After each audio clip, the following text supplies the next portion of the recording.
And when we talk about storm surge, it all depends where the storm is making landfall.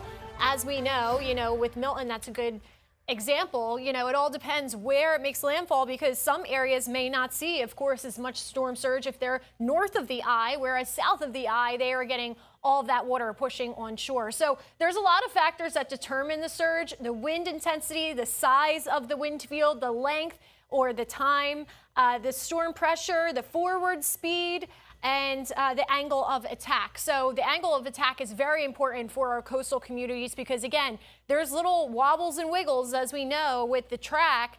And it's really important that you pay attention to the forecast and see how the cone changes. I will say, over the last couple years, they've really been getting great at narrowing down that cone to really get specific, I can get my words out, of where landfall will be. All right, getting into the tropics right now, no development is expected next several days. Now, your eye may be drawn to, especially if you have a trained eye, drawn to that disturbance that's there in the Pacific. We don't have to worry about that. The Pacific Basin completely separate from the Atlantic Basin. Sometimes we can have storms that want to travel over this way from the Pacific, but that is not the case with this one.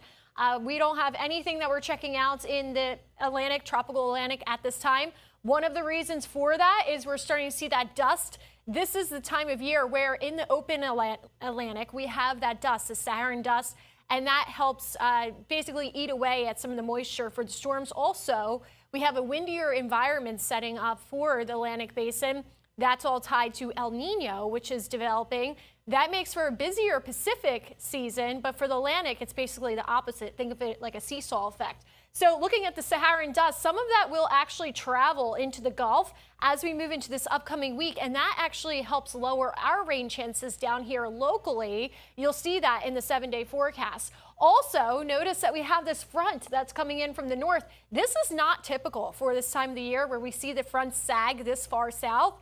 So the models have really been like, what do I do with this? Because it's not common to see those fronts, sink that far south. So the models have been going back and forth for the rain, especially on Wednesday.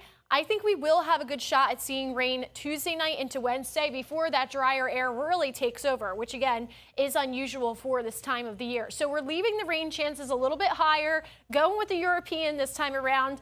Tuesday we have it at 40%, but I think a lot of it will hold off until the second half of Tuesday night, and into Wednesday. And Wednesday, you see most of the higher rain totals, that contour that you're looking for, south of I-4, because again, that front is still sinking southward. So the areas north of I-4 will be drier because they'll start having that drier air sneak in. By Thursday and Friday, I think even 20% is too high for those rain chances, but we'll keep it on there for now. Looking at the forecast rainfall with the European model, next 10 days, we're only getting an inch or two of rain. And most of it, again, will be on the East Coast and kind of across our southern communities.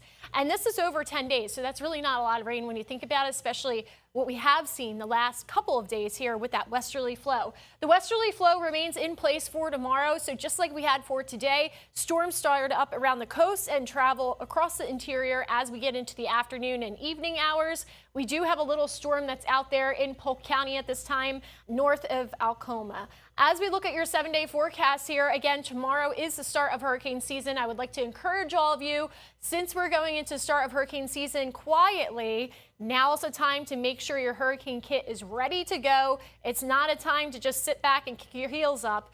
So make sure you have everything checked off your list. When it's quiet, that's a great time to check everything once and even twice.